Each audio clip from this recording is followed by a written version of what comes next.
Welcome to the Free Cities podcast. My name is Timothy Allen, and this is the official podcast of the Free Cities Foundation.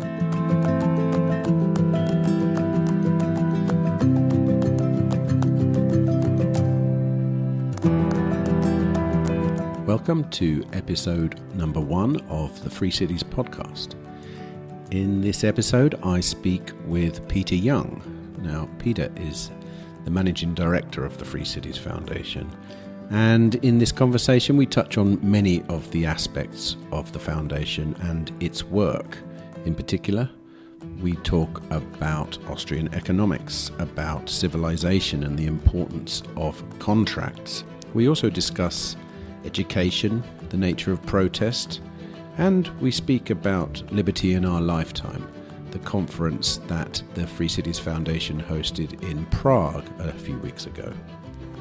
We finish by talking about finance and money, in particular hard money in the form of Bitcoin, since we recorded this podcast in El Salvador whilst we were both attending a Bitcoin conference.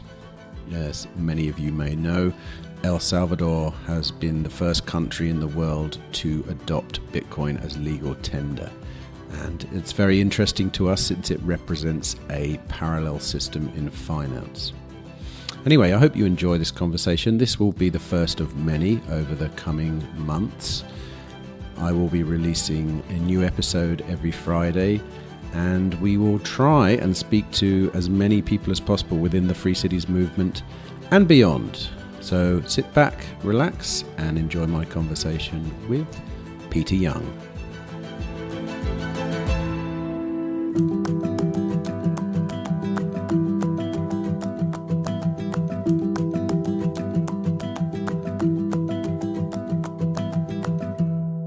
You're the managing director of the Free Cities Foundation, which is a non-profit for promoting the ideas, the notions, the ethos behind free cities. Maybe you could tell me what your expertise would call a free city.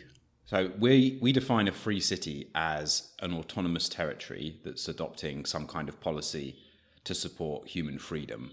And generally, we look at the spectrum of political systems that there are out there, and we look for small jurisdictions that are doing things that are outside of the box. So El Salvador would be a good example of a jurisdiction that's doing things differently because they're innovating in one of the core areas that most governments tend to have in common, which is that they operate a fiat currency and that they fund themselves through bond issuance, and the bonds are purchased by a central bank.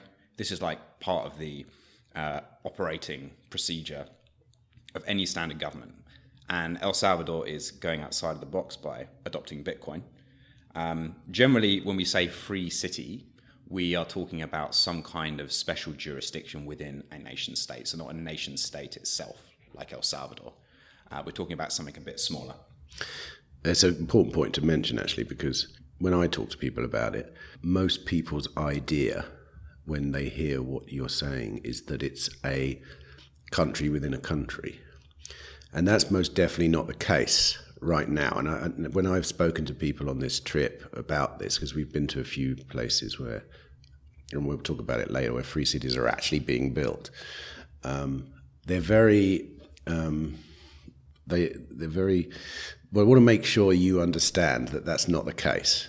So expand on that a little bit, like how. Because the next question, of course, is how do you persuade a government to let you do something inside their country that isn't their rules, which is basically, for want of a better expression, what a lot of free cities are doing? I think of it in a similar way to imagine that the US today didn't have 50 states. It just had a single federal government that controlled the whole country. Imagine you were trying to make the case to the federal government that they should have 50 states. Some people that were detractors from that would say, this is taking away from the power of the federal government in the US because you're devolving power to 50 separate jurisdictions and giving them certain powers that could otherwise sit within the central government. But people that supported that would say, actually, decentralization is a good thing. If you manage the local problems on a local level, then in the long run, that actually makes the country as a whole better off, more prosperous, more influential, better economy, better lives for the people that live there. And so I think about free cities in the same way. You're making a request to the central government that there should be a degree of devolved power. And that power can be anything from something more like a special economic zone, all the way through to Titus Gabel's free private cities concept, which is basically that you have a single operator that is governing a city. It's operated, this is like a for-profit company, and there's a citizen's contract between every citizen and the private operator. So there's kind of a spectrum of autonomy, but the focus of the Free Cities Foundation is to encourage as many experiments, innovations in governance as possible, because at bottom, what our goal is to offer people of the world more choice. We think that for historical reasons, the world has converged on a small number of governance models, and we think the world would be better if people could choose the kind of governance model they live under and not be limited by the range of choices that are available today. That was my big takeaway from spending the weekend at Liberty in Our Lifetime, which was the Free City Foundation's conference that was held in Prague a couple of weeks ago. And it was I have to say, it was a concept that, whilst I probably did believe it deep down, I'd never actually taken the time to think about it. And that's that, because I was asking a lot of people about what their version of democracy was. That was one of the questions I was asking, and I think I asked over 40 speakers to sort of like talk about it. And the most consistent answer that came back was, my version of democracy is, let me choose the inverted commas democracy in which I want to live, rather than the current system that we have, which is everyone votes and then probably 50% of the people are disenfranchised by the result. And it's something worth thinking about, because democracy is the word is like a pillar of Western civilization, and people don't even question it. And I had fallen into that category of just saying, yeah, democracy is good, everyone has a vote. But the truth is, if you can't choose between democracies, or if you can't choose between jurisdictions, or if you can't choose between places, democracy doesn't really work for you unless you're part of the majority. And I think that's my takeaway from the conference, was that's a founding principle within the Free Cities movement. Is that fair to say? Well, on the question of democracy, if you define it as putting power in the hands of the people, then there are different views out there on how best to achieve that. And the current prevailing view is that democracy equates to having a system whereby you have this kind of caretaker government that is in charge of a nation state, a jurisdiction, a territory for typically around 5 years. And this caretaker government is brought in through a one person, one vote electoral system. And there are typically 2 to 3 options for the group of people that you can put in charge. And people say that this is the best way of empowering people, that every 5 years the population goes and they choose one of these political parties, and then that political party governs the country. And this is commonly accepted, but I don't think it really makes a lot of sense, because when you look at how we actually operate within the real world, when we go out and we buy things in the shops, when we interact with people, actually the way that we make our decisions is not done in this way, where we all come together, we make a kind of single decision where there's no skin in the game behind the vote that we place. Actually, the way in which we operate and exercise our freedom in the real world is by using our free choice. So no one is forcing us to use an iPhone rather than an Android phone. We can decide which of those options is best for us. And we don't feel like we're being disadvantaged by the fact that we can't go to Apple once every 5 years and cast a vote as to what kind of software should be, what kind of iOS update should be implemented. We just realize that we have the choice on the market of choosing one kind of phone or another. And I think jurisdictions should be like that as well. And that's actually the best way of giving people real democracy, real choice, is that you offer them a range of options and you say, these are the choices that are available to you. And I think that's the best way of increasing the democratic choice of everyday people, giving them more choice in governance system. Then, by its nature, the movement you're talking about of people, say people like you who want that, you have to decentralize a power. You can't. It doesn't scale. That idea doesn't scale. That's the whole point of it. Is that right? We're talking about centralized versus decentralized here, aren't we? So then my next question is then, going back to what we said before, how do you convince a centralized authority to allow decentralization? Because it's inherently destructive to the centralized power, isn't that correct? Not necessarily. If you look at the US, the US is the most powerful country in the world, and it's arguably achieved that because it's decentralized power in the form of the states, or never centralized power, rather. So you can make the case that if you want to be successful, like the US has been, arguably, in relative terms to other countries, then decentralization is a good thing. Wait a minute, before we go on then, explain to me why you think the US is a decentralized power. Because it has 50 states that have pretty wide-ranging powers to implement laws that the local population decide on. So they have quite wide-ranging powers that the individual states can adopt that the federal government doesn't have a say in. And, okay, so you think that's a good model for this day, or is that also, is that working for you?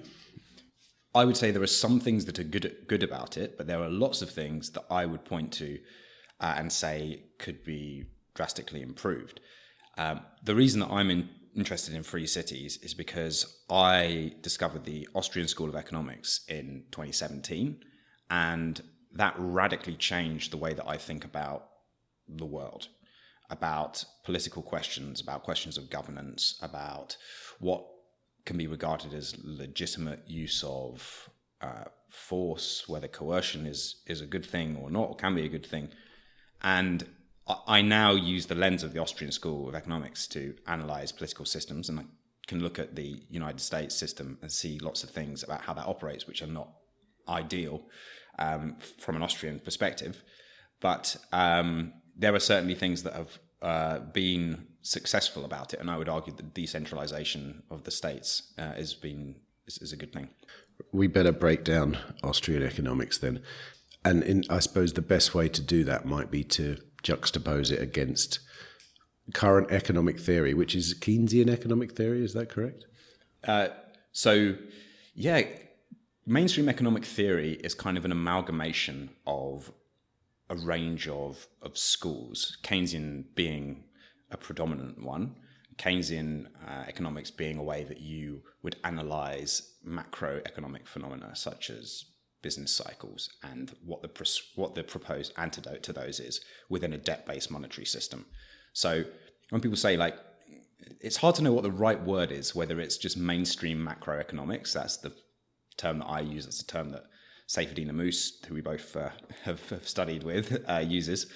But yeah, Austrian economics is based on the ideas of a particular tradition, starting with Karl Menger, the most famous work of which is Principles of Economics that was published in 1871, and then following through Eugen von Böhm-Bawerk to Ludwig von Mises and Murray Rothbard. So come on then, I know we did a 10-week course with Saifedean about Austrian economics, but boil it down for me, because I didn't listen as much as you, I know that. Boil it down for me. What are the core principles of Austrian economics, and why they're different from what we would call mainstream economic theory now? The crucial insight of the Austrian School of Economics for me is the subjectivity theory of value. It's the idea that the only way in which you can make sense of value, which is the fundamental subject matter of economics, is to look at it from a subjective perspective. So the only sense in which I can say that I value this cup of coffee more than this packet of crisps is that I would choose one of these things over the other. And so value is not something that is objective and quantifiable, what the Austrians would call cardinal, but it is rather ordinal, which means that it is something which is part of a hierarchy. So one thing is valued more than another, but there is no objective sense in which something has a value. And this is a crucial distinction between mainstream economics and the Austrian school, that because the mainstream economics tends to assume that market prices determine value in some kind of objective sense. So when you look at GDP, for example, which is the metric that most mainstream economists will use to judge the health of an economy, they will tend to look at the prices, the sum of the prices of the finished goods and services that are sold in the economy, and they'll say that is the GDP, and that's the amount of economic value. Sorry to butt in, do they also say that you and me would both value this cup of coffee the same? But rather than in the Austrian version, we would rate it dependent upon what else we're rating. Is that what you're saying? Broadly, the assumption that is made when reasoning about economics is that this cup of coffee has its market price. So there's kind of nuances to that, but generally speaking, what most of mainstream macroeconomic thinking does is to try and work out what the price of all the cups of coffee sold at this price point is, and then say that represents a certain amount of monetary value. Is that and I'm rapidly joining the dots here, probably completely wrong, but is that like a collectivist idea of economics versus an individualist idea, which would be the Austrian one? Could you broadly sort of itemize them like that? I'm not sure whether it's collectivist or whether it's individualist. I wouldn't say it's inherently collectivist, but what it does allow you to do is look at the total sum of goods and services that are produced in a given economy and then try to engineer a greater or lesser number of those services to be produced through government intervention. Now I'm thinking about it, I meant modern economic theory deals everyone in a basket together, and Austrian economics deals with the individual more. Is that fair to say? Yes, it is fair to say. If you look at the kinds of metrics that are used to reason about economics, so for example, inflation. How do we measure what inflation is? You see inflation figures all over the media. Recently, it's been a hot topic across the Western world because inflation figures have risen to 8, 9, 10% in most Western economies.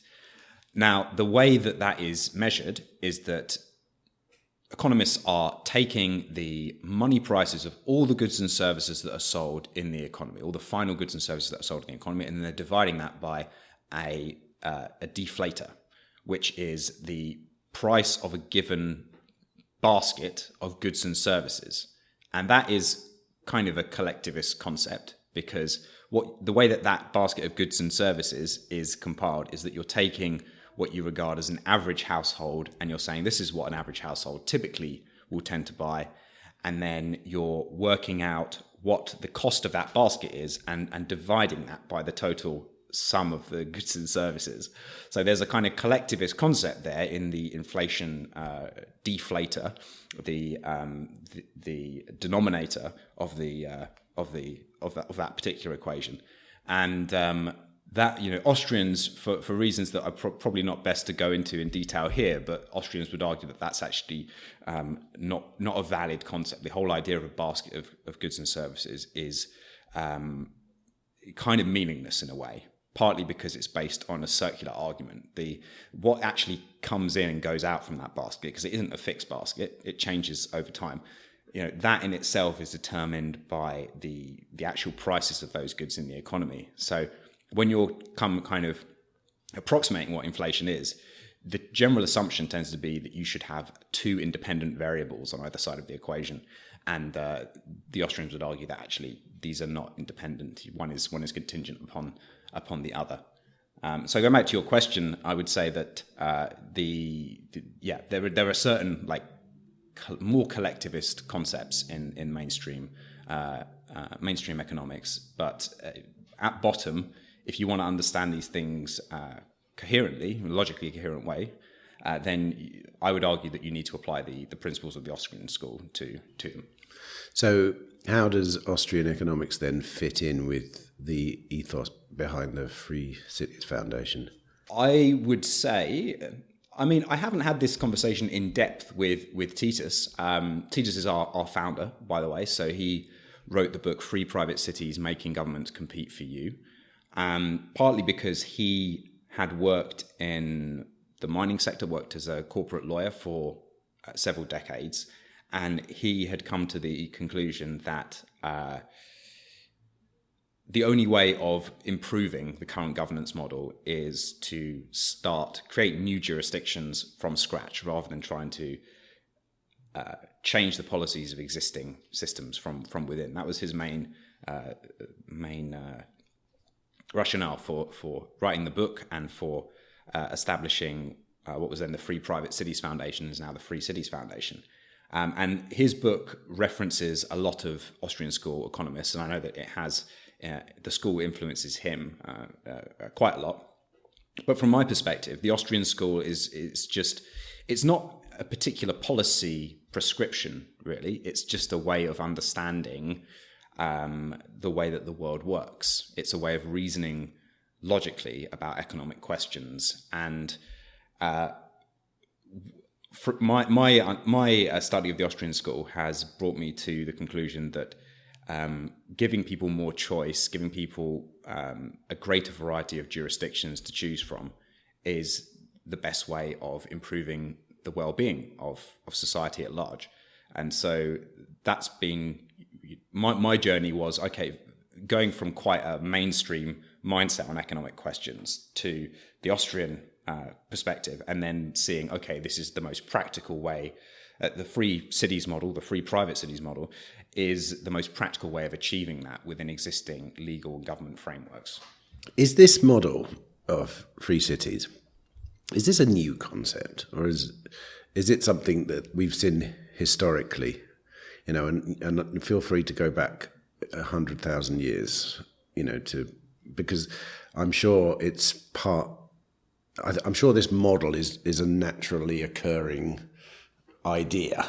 So historically speaking, when's it existed prior? There are certain elements. So the first thing to say is that free cities isn't really a model. It's more of a concept for having a variety of governance models that aim at increasing human freedom. It's quite a broad term. It's like we call it an umbrella term that encompasses everything from special economic zones, seasteads, through to free private cities. Free private cities, I'd say that's more of a model.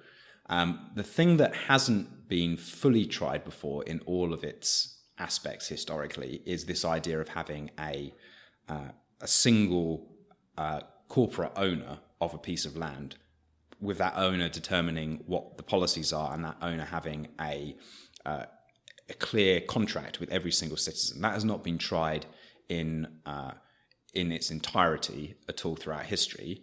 But you can look back at history and you can see examples of individual city-states that have adopted some models that we advocate at the Free Cities Foundation, and you can see that you can make a judgment on how they've done. So you might point, for example, to the Hanseatic League in what is now northern Germany, and the League of States there that cooperated freely but had their own individual governance model that determined local activities. When was that? So this is going back about 500 years. And what was the result of that? The result of that, I would argue, is the creation of a very prosperous Germanic area in Northern Europe. One of the interesting things about Germany today, compared to, say, the UK, is that it's not a particularly centralized country still. If you go to the UK, you've got London, which is a very important large city, and about, what would it be? 15% of the population live in London. But if you go to Germany, there's not really this really important power center in Berlin. Like, you've got Berlin, you've got Frankfurt, Hamburg, Stuttgart. There's a range of like really important cities that exist across the Germanic world, and part of that is due to the Hanseatic League and the tradition of having city-states that operated with a reasonable degree of autonomy. And the other one being the Italian city-states as well, going back even earlier, where modern banking was created, and where the modern merchant societies were had their historical beginnings. It's a bit of a left field question, this, but it just occurred to me: what does Vatican City count as in the grand scheme of free cities?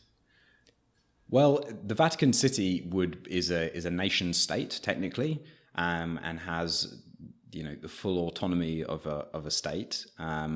It's the reason why we didn't class this or Liechtenstein or Monaco as free private cities is because they don't have a single corporate owner, and they don't have the ability to, like, the individual citizens don't have a contract with the entity that governs the state. Not even in Vatican City? No, there's no contract in the Vatican City. I'm not really too... I suppose it's an unwritten contract. Is it faith? I don't know. I wasn't suggesting it was an important topic to discuss. It just occurred to me then. Why is it important to in these models to have an owner?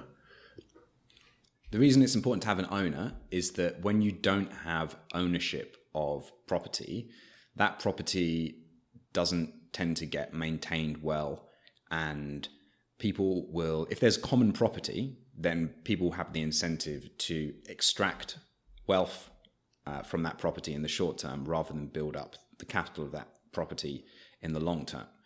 So by giving ownership, clear ownership of property, you give some individual actor or group of actors the incentive to improve that property. And I would argue that that's how societal progress happens. Individual people are taking ownership of property and have the incentive to use that property to serve other people, and in the process improve that property. What about contracts then with to be part of a free city or a free jurisdiction? Why do you think it's important to have a contract with what do you call it? The owner of what do you call the body in charge of a free? In the case of free private cities, it's we call it an operator, a city operator, which basically you think about it like a private company, or like the owner of Westfield Shopping Centre or the owner of a apartment complex, just with more autonomy. So why have a contract then? Why not just sell the property and have them run it as a normal, Well, I assume actually the shops at the shopping centre have a contract with the people that own. Is that right? Yeah. They don't own the shops though; they lease them though, don't they? In which in a shopping centre, for example. Yeah. So generally, there would be like a single owner of the shopping centre that would then lease out the properties. Right, but the free cities is different, isn't it? Free cities is an operator, but everyone owns the property individually themselves. No. There's a single operator, and that operator determines... I mean, there are different models within this. Actually, this is an interesting case study, because in Prospero, which we've just visited, there is the individual people can come in and buy property. We saw that Juna Residences tower going up, and individual companies or people can come in and buy those apartments. Whereas in Morazan, an inland development that we didn't get a chance to visit, they have a model where it's only possible to rent from the property owner.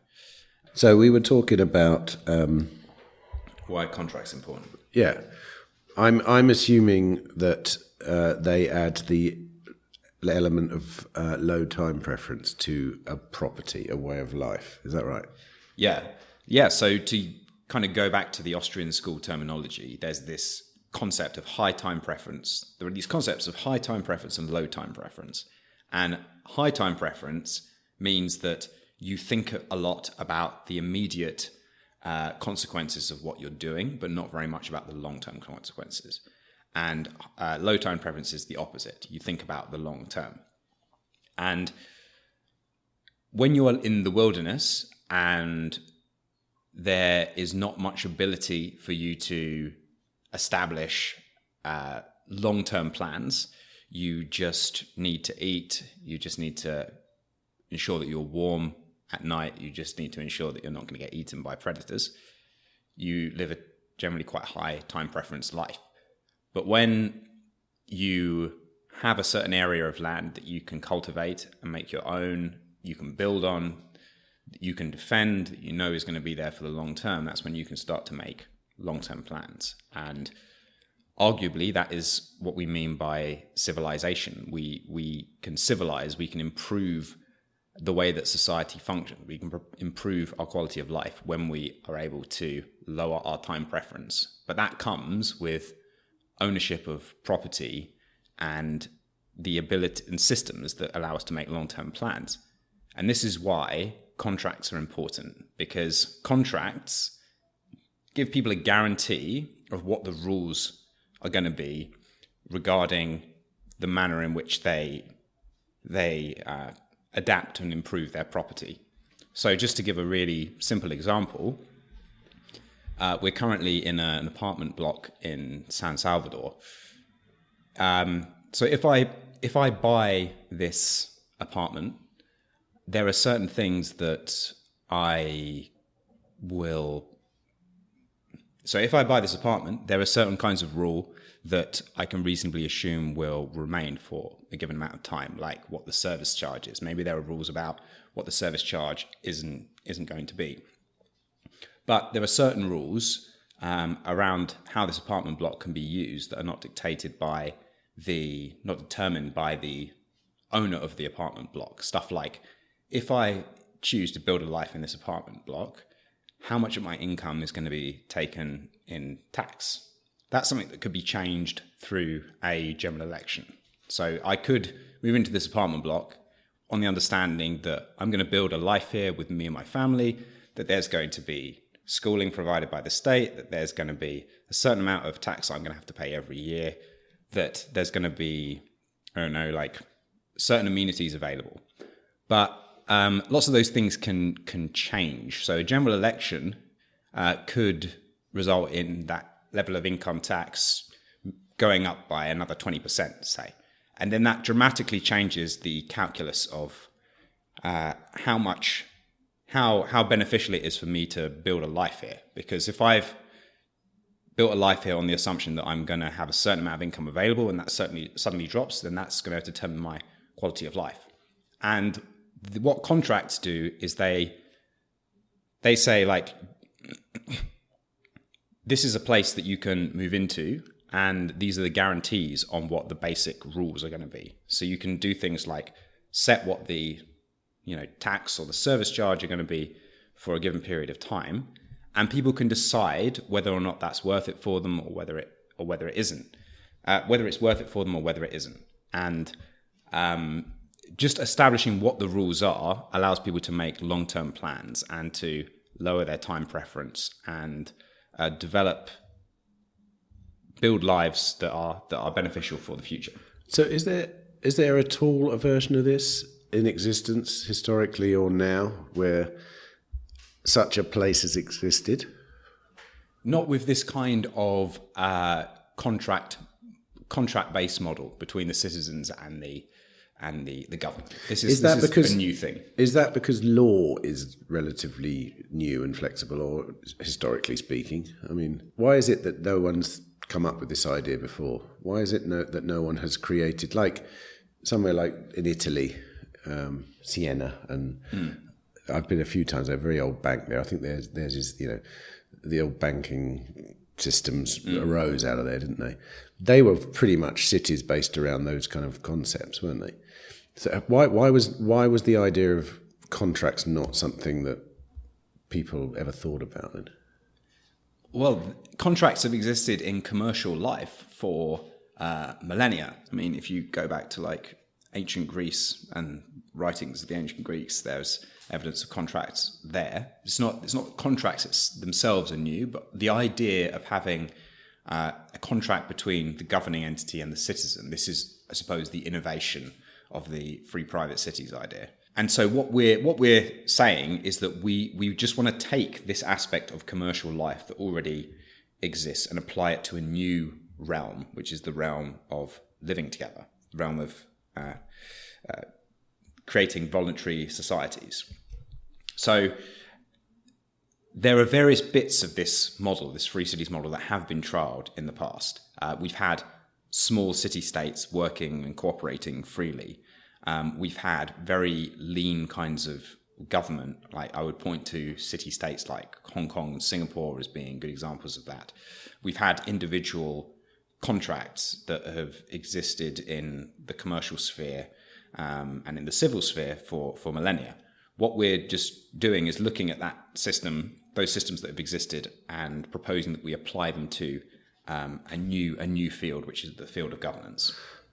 One thing in my own personal experience that a problem that would solve would be the problem of something that I live out in the countryside, and we've got a lovely view, and not many people live around where you live, and in the back of your mind is always the notion that one day just over there someone might build something that you don't like, and they're totally within their rights to do that because it's their land, and you're I suppose in free cities part of the contract mitigates things like that as well, does it? Yeah, exactly. That's a really good point, because there has to be some way of determining whether or not people can build things on their land that obstructs the view of other people or in some way impacts other people, whether it's sunlight or just pure aesthetics of the object.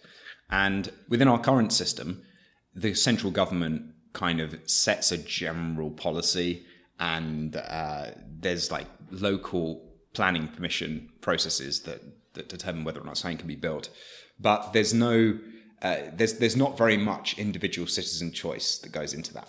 Whereas with like Prospera that we've just visited, for example, one of the things that they're experimenting with is introducing 3D property rights. So rather than just owning the land itself on the ground, you can also purchase land, like purchase space in the air.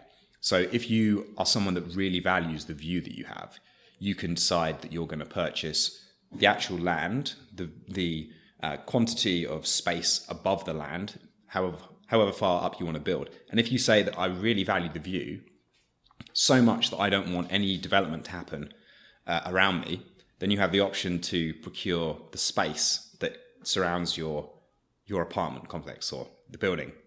I like that idea a lot, and I would imagine compared to the current system, it's much more efficient. Because, like you say, in the current system, if you live in a house and someone decides to build something in front of you, you basically have to appeal to them not to. Yeah. And then you get in this toing and froing, which is it could last for years. Whereas in the free cities model, you know what you can and can't do, and there's nothing. Yeah. And in fact, isn't it true that in Prospera it's all digitized as well, which makes it even more efficient. So it's literally that you can see exactly what you can and can't do. Then you can make an informed decision, and then you can either join that system or not. I was chatting to them in Prospera about this, and I think written into their, it's not a constitution, isn't it? Written into their governance model, there's a zoning system, isn't there?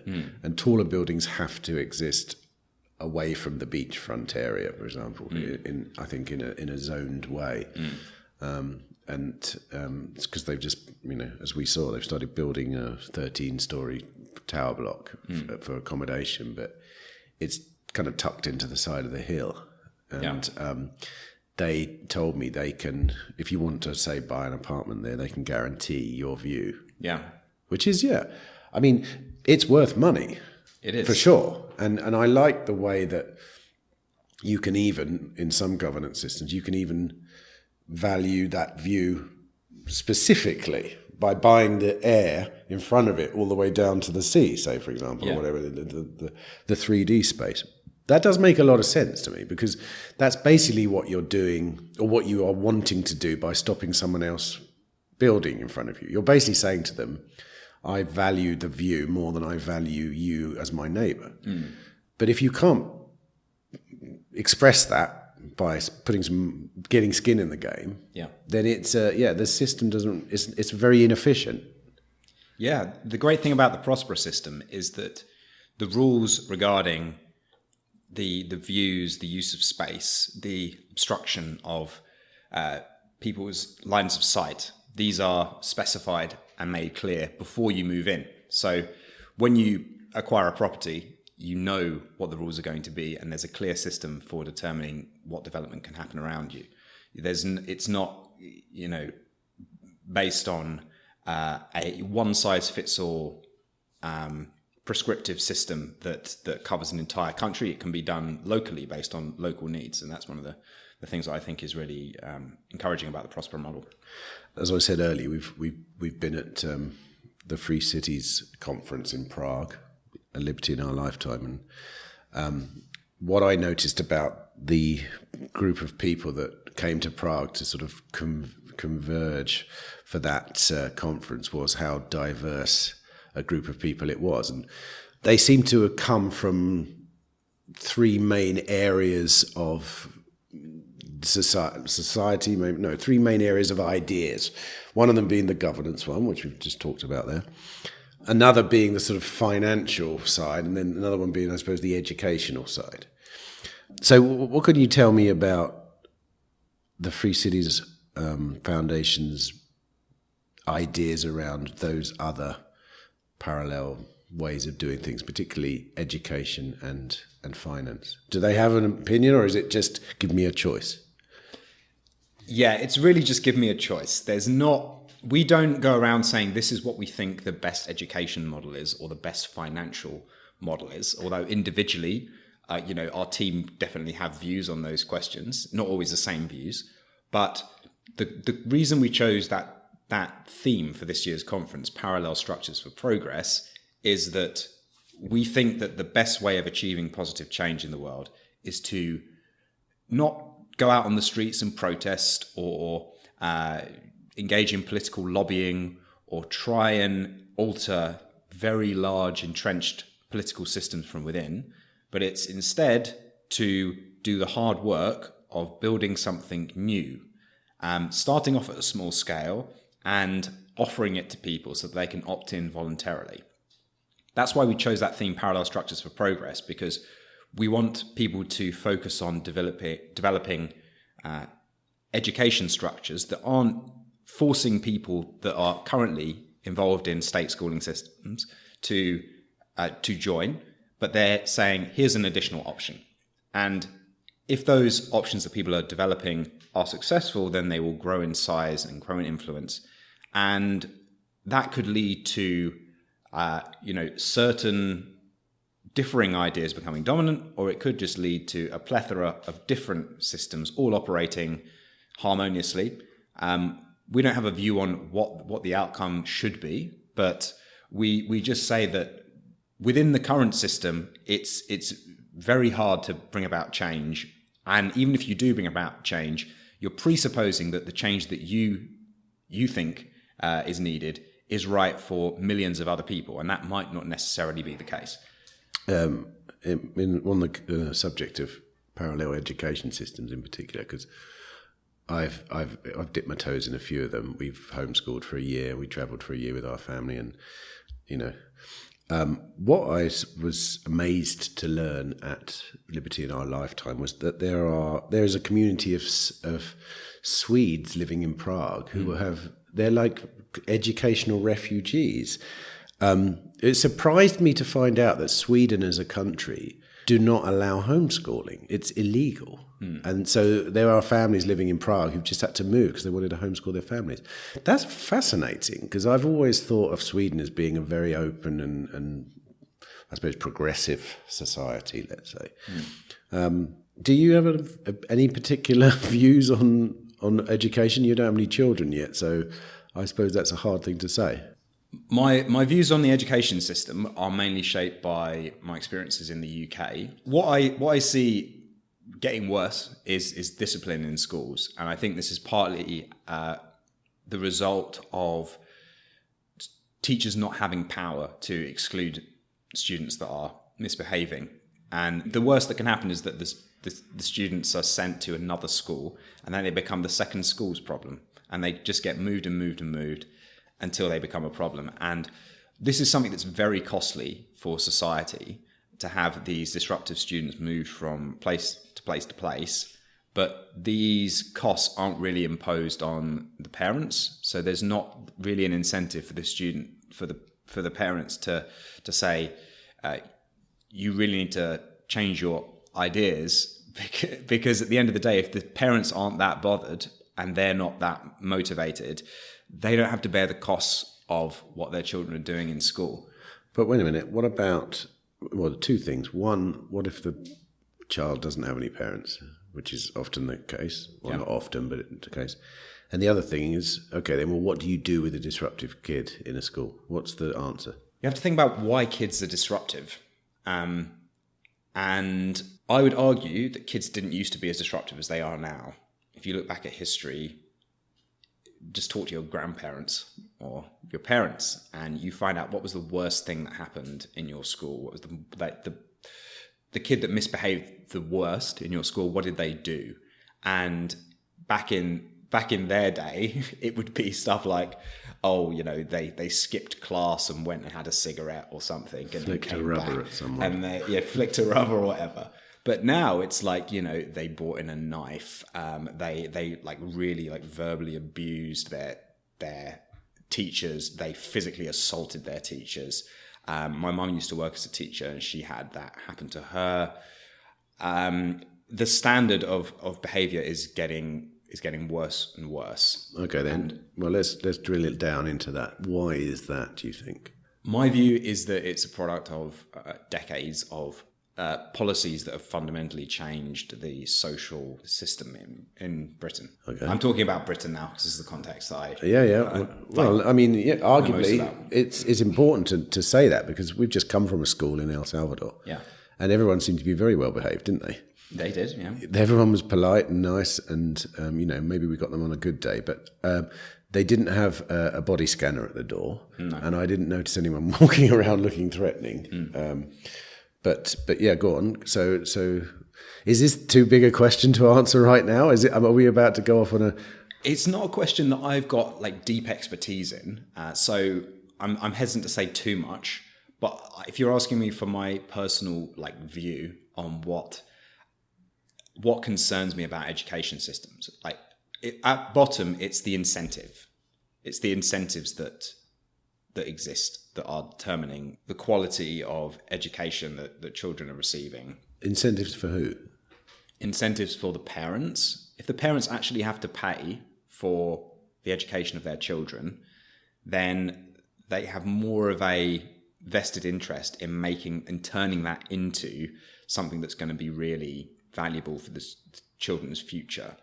And for some children, like going to school through school, through A levels, through to university, that's not going to be the right thing. There are other ways of learning. Like look at what Daniel Prince's children are doing. They're not going through the conventional schooling system, and that might actually end up being. It might be more expensive in certain ways. It might be cheaper, but what it causes parents to do is focus on what is it that I'm actually trying to get my children to learn, so they're prepared for going out into the world and living a good life. And at the moment, the default is you just send your children to school between the ages of 5 and 16 or 18, and they go through a system with everyone else where they're taught the same thing broadly. They have a few options in secondary school as to what they specialize in. But that might not be the right system. But if you offer that to everyone and say you have to pay for this system, and you get it free at the point of delivery, but you're paying it all through your taxes, then that becomes just the default system. And then you have additional incentive problems with children that are badly behaved. Like this doesn't impact on the parents. It doesn't impose the cost on the parents. So the parents have less of an incentive to really discipline their children and ensure that they're behaving well in school. But, okay, so the free city model of education then is lots and lots of private schools offering different curriculum, which is kind of the system we have, as well as the state-run one. The fact of the matter is, though, and I know this firsthand, is private school in the UK is super expensive. Yeah. I've got 3 kids, right? So if I wanted to send my kids to private school, the average private school is about 20 grand a year. So that's 60 grand a year before I've even got out of bed every morning for like 8 years. That's something that it's only a certain echelon of society that can achieve that. So who's to say the free cities model isn't going to go the same way? It's like there's the state world where everything is not very well offered.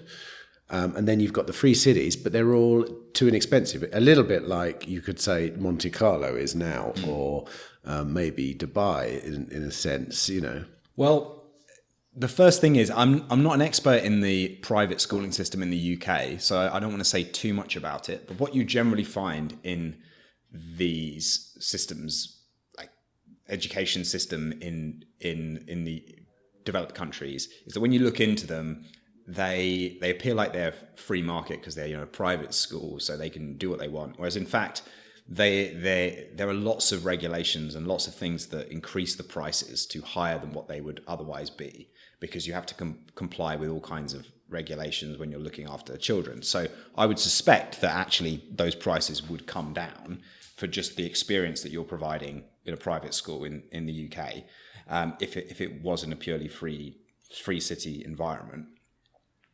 But I would also say that, that private school doesn't have to be that. It doesn't have to be what we think about in the UK when you say private school. It can. I mean, look at China, for example. Like the private education sector in China is massive. They have most students go to a state school, and then they also go to training schools as well.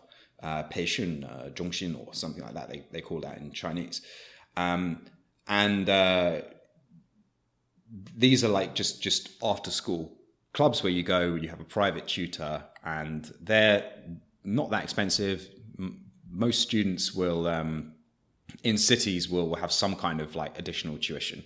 And that's an alternative model. It doesn't have to be a boarding school, expensive hockey fields, and all of these, like this premium experience that you get if you send your kids to Eton or Harrow in the UK. It could be that's another version of private education, and you just make it affordable by having a relatively free market and allowing people to opt into additional systems. So are you saying then that, so what you're saying is China is good? What I'm saying is I unequivocally support the Chinese regime. So come on, what you are alluding to the fact that China has a privatized education model that could work for them. Yeah. I mean, China's not like a deeply communist country in the way that many people think it is. There are certain aspects of the economy that operate in a fairly free market way. Like private education would be one example. And according to what you know, because you've lived in China for 10 years, wasn't it? Is it working for them? I would say it is working for them. I'm pretty inspired by the younger generation of Chinese students that are coming through the system. There's definitely lots of things about it that maybe aren't ideal, but they work very long hours. They're under a lot of stress. And I wouldn't be surprised if this isn't the optimal way of educating children. But my general sense is that they come out of it with very good academic achievement, and their level of English is getting better and better. I think the next, say 10, 20 years, China's going to be much more of a easy place to go about as a pure English speaker than it is today. Well, that's if you can get in there, though, obviously. If your social credit score's not high enough, you may not be allowed in, but that's a whole other conversation. Okay, well, let's go from educational governance models then to financial governance models, because we're sitting in the middle of a new financial governance model right now. And what I liked what you were saying earlier about the Free Cities org realizing that changing things from within is actually possibly not the correct way of doing it, because that's something I discussed. I came to that conclusion myself, and a long time ago, when I was a journalist, I covered a lot. Before I was a journalist, before I worked for a national newspaper, I suppose part of the protest movement. I was always interested in protesting things. Then I became a photographer at a national newspaper, and I had to cover a lot of protests. And over the years, I started to realize they did nothing. And I distinctly remember, for example, a number of very large and crazy protests that happened in London. Like Reclaim the Streets was one of them, when literally the stock exchange was stormed and people traders were fighting protesters on the escalators, and they were throwing paper everywhere. And I was in there and I was thinking, this is crazy. This is amazing what's going on here. And literally the next morning I was sent down to sort of photograph the clear up, and it was all gone, and it was pasted over already, and it had no effect in the slightest. And over the years, that you start realizing that appealing to authority to protest something really isn't a very good way of protesting, because you're basically asking the people in charge to change the rules to favour you rather than them on the whole. And that's never worked. I mean, you know that as a parent. The only time you really should be protesting to authority is when you're a kid, and it often doesn't work. But what I like about what the Free Cities Foundation says, and also because I'm a Bitcoiner, this is the defining tenet of being a Bitcoiner is not protesting the current financial system, but opting into a parallel one. And that I've come to understand is what a protest is. It's opting into a parallel system. That's the ultimate protest. That's why people call Bitcoin a protest, amongst many other things. And we're in a country now where potentially people are opting into it. I'm not so sure how many people are opting into it for those reasons. But certainly Bitcoin was created as a vehicle to opt out of the current system, which I think everyone understands is unfair. I think you can't look at the current financial system and decide, yes, someone being able to create the money is fair. That's not fair when you're 5 years old in the playground. That's not fair when you're 50 years old. And you certainly know not to trust the people who are creating the money. And as a result, this is why, America can invade any country it wants, because it has an unlimited war chest. And, that's why a lot of the things in the world that happen because the people closest to the money printer or the money printer themselves make the decisions. And I think actually, if philosophically speaking, I don't know what the derivation of the word protest is, but it's almost always implied that you're protesting to an authority, doesn't it? But actually, that's not historically it's shown, that's not a very good way to do it. I mean, the biggest protest in the history of the UK, I think, was the protest against the Iraq War. Yeah.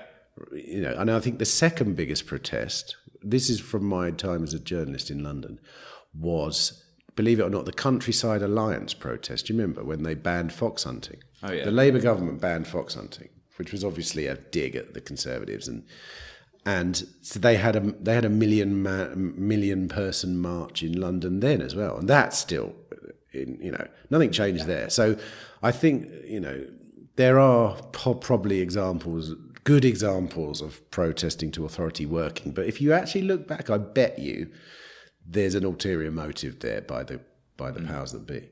But opting out or opting in, is another way of putting it, is a real protest, and Bitcoin really is that. I mean, it's such a beautiful protest as well.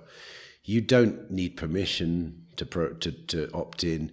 You just do it, and you are, in the nature of you opting in, you are disempowering the thing that you are protesting against. And I think that's just a beautiful concept. In reality, it feels great, and I love doing it. It's part of the reason why I'm such a strongly convicted Bitcoiner. So is Bitcoin an important part of the Free Cities Foundation's principles, or is that something you want other people to make their own choice over as well? We want people to make their own choice over that. There's no official position on which particular kind of money is the right money that the foundation takes. We don't say we think everyone should use Bitcoin, we think everyone should use gold, we think that we should continue using government currency. Ultimately, what we're there to do is to create systems that offer people more choice so they can decide that for themselves. If you're asking me on a personal level, which monetary technologies, which innovations excite me most, then I would say that, again, coming back to the Austrian economics perspective that I've been developing over the past few years, then I am excited by Bitcoin because it offers the ability for people to trade freely peer-to-peer. It also offers, for the first time, a mathematically fixed monetary policy whereby there doesn't have to be a single issuer of the money. And I think that's a hugely important thing. Arguably, gold provides this as well. When gold was the monetary standard internationally, there was no single monopoly issuer of gold. But now we have the salability, like gold's salability across time. So gold's ability to store value across decades, with the salability across space of government electronic money in one single immutable package in the form of Bitcoin. It's something that that the supply is going to be fixed over time, or at least the production schedule is going to be fixed over time. So you can predict what the supply is going to be and make judgments about what the value of the currency is going to be over time based on that supply.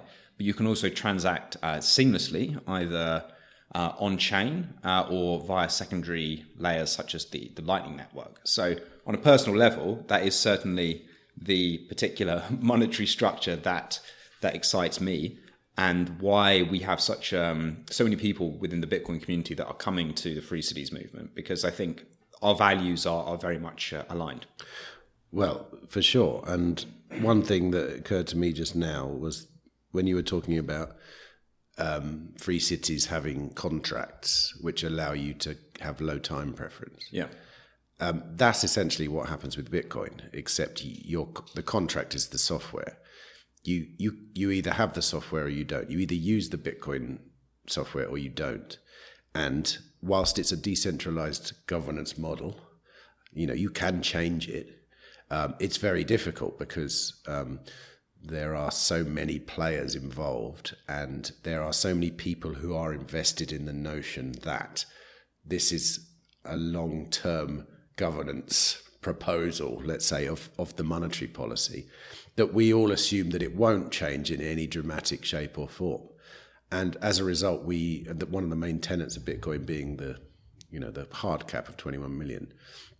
Yes, it does allow you to plan for the future. You know what the inflationary model is, and you know that how much your money can be diluted into the future, which makes it hugely important for saving. And I would posit, as an outsider looking in, that it's a hugely important part of the free cities model. Because if free cities are, amongst other things, trying to help implement long-term thinking, then Bitcoin's the currency for free cities, because Bitcoin is the long-term thinking currency. There's no pressure within the Bitcoin network to spend.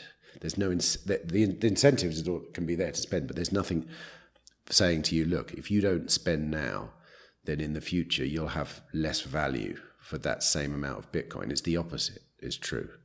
And I think that's one of the main understandings that people who look deeply into Bitcoin get sooner or later, that it allows long-term thinking.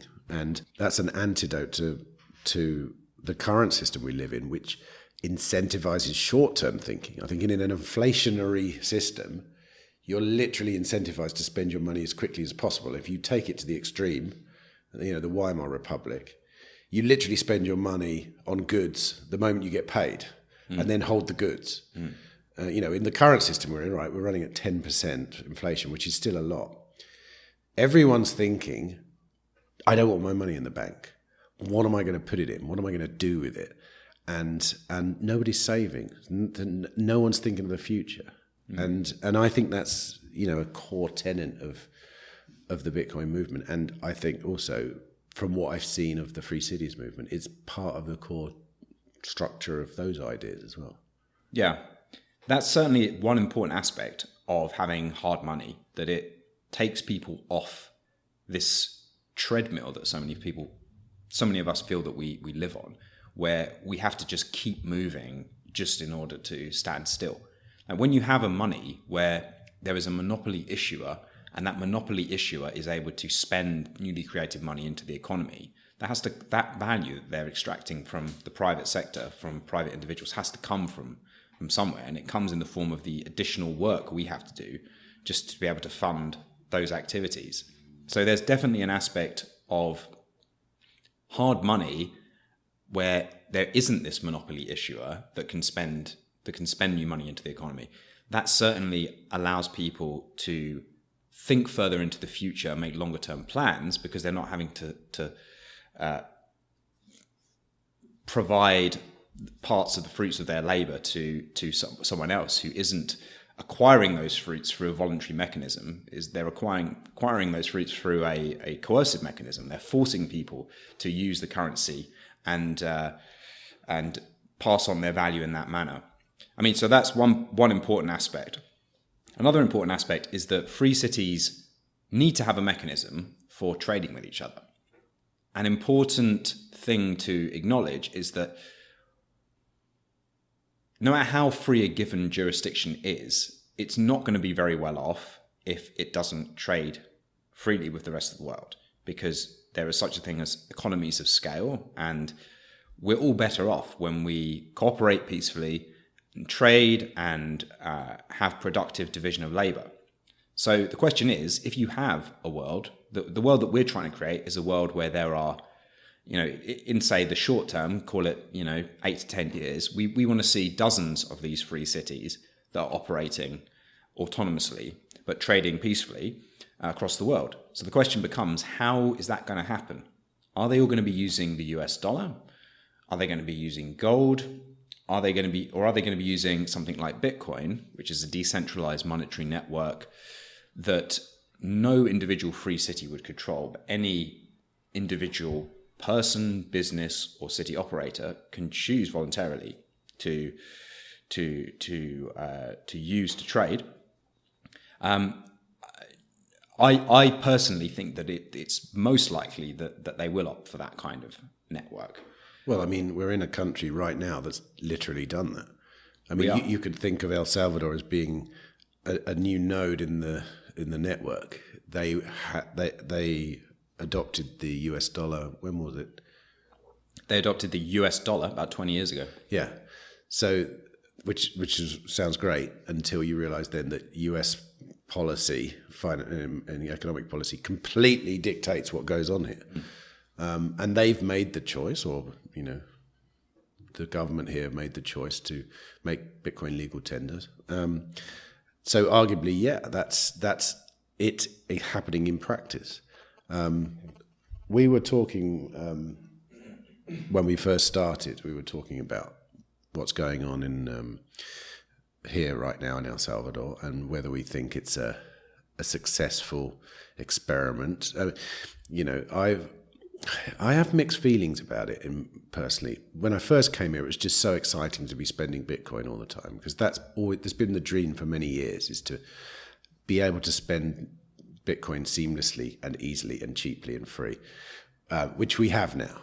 In the last few years, the Lightning Network, which is a layer 2 solution, has been implemented onto Bitcoin. So for small transactions, coffees up to sort of $200 or $300, you can transact for free and very easily, and anyone can, as long as they have a smartphone.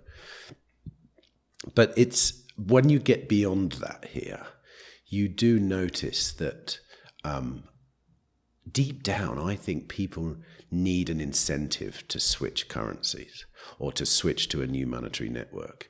In our case, many of us, we have an ideological reason for switching. But I think mass adoption probably won't happen on ideological reasons. I think it will just happen on convenience reasons. And for me, Bitcoin is a convenient way of transacting. Especially if you're traveling to foreign countries, which doesn't necessarily help your average El Salvadorian here. But add to that, the problem that you find here is that the government-issued wallet, called Chivo wallet, has a terrible user experience. It's very buggy. It's just terrible. There are so many instances of people's money not appearing, not getting money out the ATM, and nothing coming out, or the wrong amount coming out, and I can totally understand if I was an El Salvadorian, as I would if I made a PayPal payment to you and it didn't go through, I'd really be like, well, only once. If it happens again, I'm not doing it. But in here, you hear stories like this all the time, and it's unfortunately the government issued wallet. It's not the wallets that we use, because Bitcoin's an open network. Anyone can create some software to interact with the network. So I, as going back to our original conversation about it, is El Salvador's bet on Bitcoin going to pay off, do you think? It's really hard to say whether it's going to pay off. As someone who is personally pretty optimistic about the future of Bitcoin, I think that it's great that this country is learning how to use it early, even though generally it's through the lens of this government-issued wallet. And I do understand why they have gone down that route, because they want to have control over the wallet. They want to be able to issue funds to people in a way that is under their control, so that people aren't abusing that system. They want to have ways in which they don't have to rely on a third party in order to seamlessly exchange US dollars for Bitcoin. I can understand why they've done it, but the implementation of that wallet does seem to have been problematic. On this trip, I haven't had a chance to get much of a sense of how that situation has improved.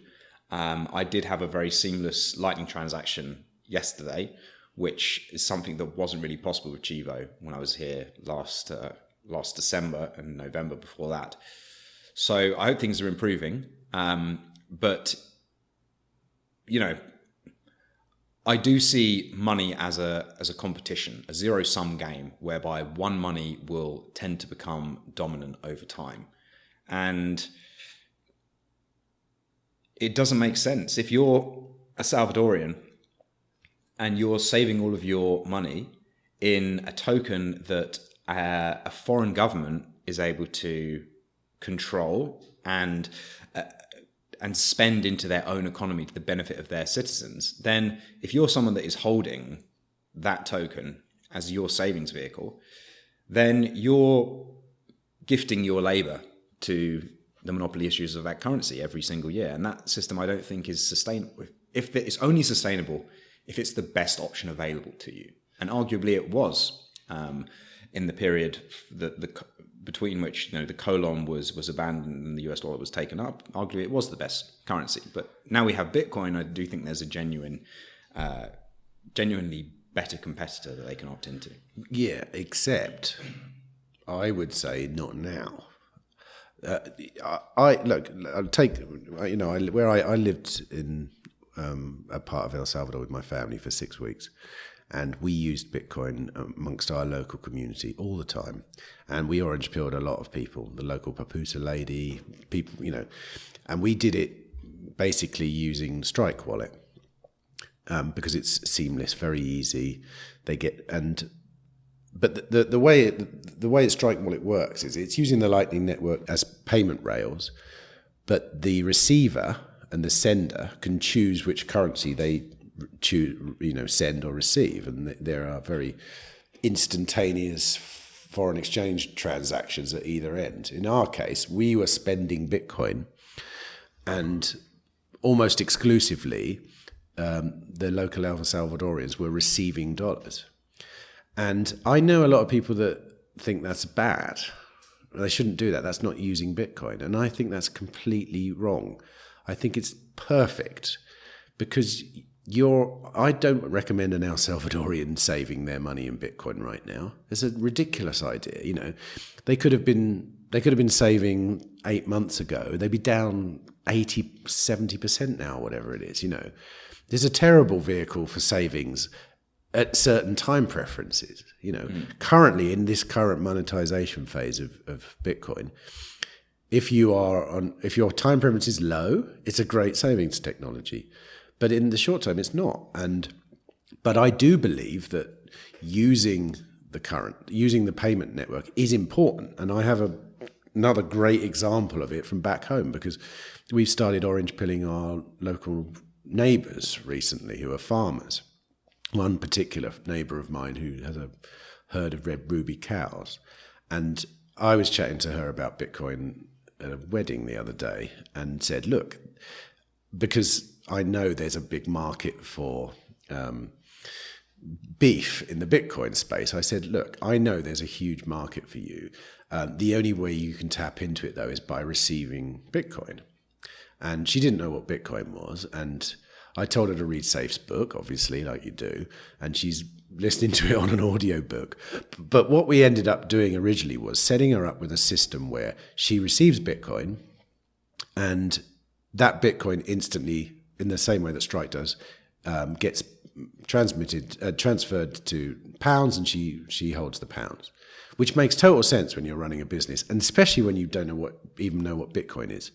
That was about 4 weeks ago now, and she's already just over the moon with what's going on because Bitcoiners are buying her beef left, right, and centre. What's more interesting, though, is within 2.5 weeks of doing it for the first time, I got the first text from her, which was, okay, I get this thing now. How do I start buying Bitcoin myself? And of course I said to her, you don't need to buy it. You're getting paid in it. Just don't transfer all of it into pounds. The point is, though, that she didn't take very long to realize that was something she wanted. And I think that is the process that everyone goes through, especially if you're accepting Bitcoin because you're running a business. And I think that's how it happens. So I think coming to El Salvador like we are, I urge people to spend their Bitcoin. We were chatting to some people at lunch yesterday saying the same thing. It's like, even if you don't want to spend your Bitcoin, just spend it anyway. And buy some back if you don't want your stack to go down, But do spend it, because the process of using the Bitcoin network is a very important part of the adoption of Bitcoin, in my experience. I don't know what you think of that. Yeah, I think it's important that people learn how to use it. And your point about the time preference and the volatility is an important one, because some people aren't in a position where they can save over a 5-year time frame. They have immediate needs. They need to pay their suppliers next week, and they can't afford to lose 20%, in a single day drawdown on their savings. So it's not necessarily the right thing for them to be using something like Bitcoin for their savings. But I do think that it's valuable for people to understand what it is and how it functions, and that it can be used as an alternative payment system, particularly when it's cheaper as well. And the many Salvadorians don't have bank accounts. I think the last stats I saw were something like 70% don't have bank accounts. So they're not getting any interest on their dollars. They're having to physically hand over dollars if they want to pay someone for a service. And that's not particularly convenient. So what Bitcoin does allow, even if they want to remain purely with their savings in dollars, is for people to take advantage of the convenience of modern banking, electronic payments, but do it in a way that doesn't require a bank account, but can add to the convenience of the transactions, and also, like your friend in Wales, tap into new markets of people that actually, tourists, for example, coming over here that want to spend Bitcoin while they're in the country. Yeah, I mean, it's a hugely important aspect. It's one I've really started to understand in the last year, especially because the Bitcoin, and I know a lot of people don't like this word, the Bitcoin community, I quite like that word. The Bitcoin community is hugely strong. It's one of the most inspiring, it's the most inspiring thing I've ever been involved in. And the people within it are so supportive and inspiring and critical as well. And, no one's sitting on their laurels. Everyone's testing their ideas every day. They're testing the system, making sure this is right, because it's such an important thing. And I love the fact that I can orange pill my neighbour and then put one tweet on Twitter and she sells out. That's a really cool story. Exactly. It's amazing. And it couldn't have happened to a nicer person, because she's the physical embodiment of proof of work as well. She's a hard-working farmer, struggling in a way because they have to sell to large corporations who give her a bad price. She wants to connect directly with her customers, which is much harder. This is what Bitcoin is. It's a peer-to-peer network. And all she has to do to be part of this movement is to offer a quality product in an honest and open way, which is the core tenet of Bitcoiners. And when they notice it, if we see someone doing that, we want to support them. It's such a beautiful thing, and the market is there. I mean, it's a beautiful place. And I hope, El Salvador has experienced that in the form of tourism. People are literally coming here. I came here. I brought my whole family for 6 weeks, purely because the country adopted Bitcoin. There's no other reason to come here. In fact, we came here when the state of emergency was happening. I'm pretty sure if any other country had a state of emergency, it wouldn't be on my list of places to travel with my family, right? That's another story. I mean, the state of emergency was very much something that it didn't take too long to dig under the surface and talk to actual people living here for them to tell you, this is what that means, this is what's happening. But anyway, for certain, we would have just gone, let's go another time. But we came here specifically because of what's happening with Bitcoin here. And we will do the same anyway. We traveled to many places. Nashville in America, which specifically we went there because there were Bitcoiners there. And more Bitcoiners are doing that, want to work with Bitcoiners. They want to, because if you're a Bitcoiner, and it's very hard to hide that fact, you can tell a Bitcoiner when you meet them, because they believe in certain tenets, openness, honesty, critical thinking, all these things. They're the people you want to do business with. They're the people you want to associate yourself with. They are the antithesis to, let's say, the current system, the by decree system, the fiat system. And I hope, obviously, that El Salvador benefits from that more and continuously. And I really do hope that people continue to use it, and not, as someone pointed out to us the other day, rightly so. A lot of Bitcoiners are coming here, getting off the plane in San Salvador, going straight to El Zonte, which is Bitcoin Beach, and making a few transactions and thinking everything's hunky-dory. But that's not adoption. That's a form of adoption. Real adoption for me is the Papusa lady using Strike, or my neighbor accepting Bitcoin. This is the real use case. And there needs to be incentives there. In the case of my neighbor, it was a market and actually ease. It is easy. And same with the Papusa lady. It's the market. It's me coming to her. And it's also easy, very easy for me. It's cheaper or the same as spending dollars, because I have to buy the dollars anyway.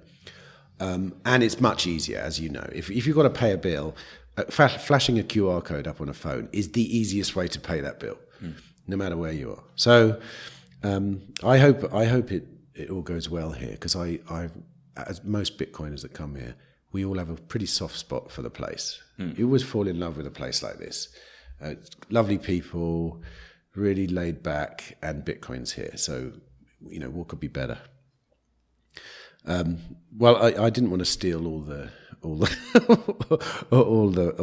thunder there, but I get the sense we might be coming to the end here. So maybe I should ask you the final question, which is something. This is the first iteration of this podcast, but I've already decided that there would be one question I would ask everyone at the end of every podcast. So, as you're the first person, I'll ask you, and we'll see what transpires in the future. So here's my question to you, and it's a hypothetical question, but imagine it's real. You have been given a 1-year sabbatical from your life, whatever that means. During that sabbatical, all your expenses are covered. You don't have to worry about money. You don't have to worry about where you are. You just have to worry about what you're doing. What do you do in your year off?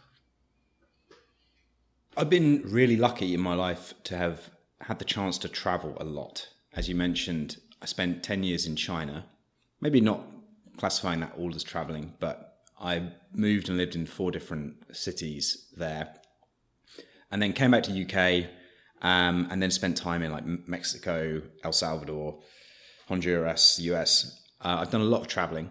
I'm now kind of in my mid-30s, and honestly, the thing that I would love to do now is kind of build a more settled life. So my answer to that question wouldn't be something like I would go on a big adventure or start a new like business venture. It would be to kind of like establish a bit of a settled base somewhere and have a bit more of a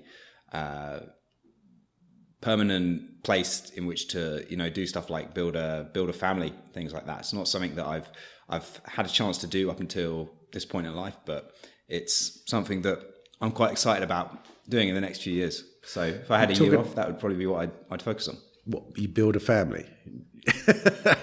You just go to work building a family, or are you talking about DIY?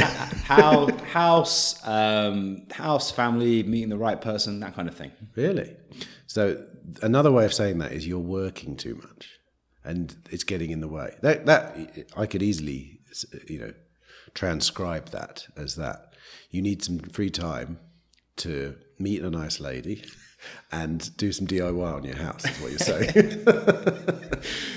Well, that's a fair enough answer, mate. I wish you good luck. I hope you find the time to achieve that sabbatical in a parallel universe. And thanks for talking. I'm excited for what the rest of the conversations in this podcast will be like. If they're anything like that, we're in for a good show. So thanks for coming on. All right. Thanks, Tim.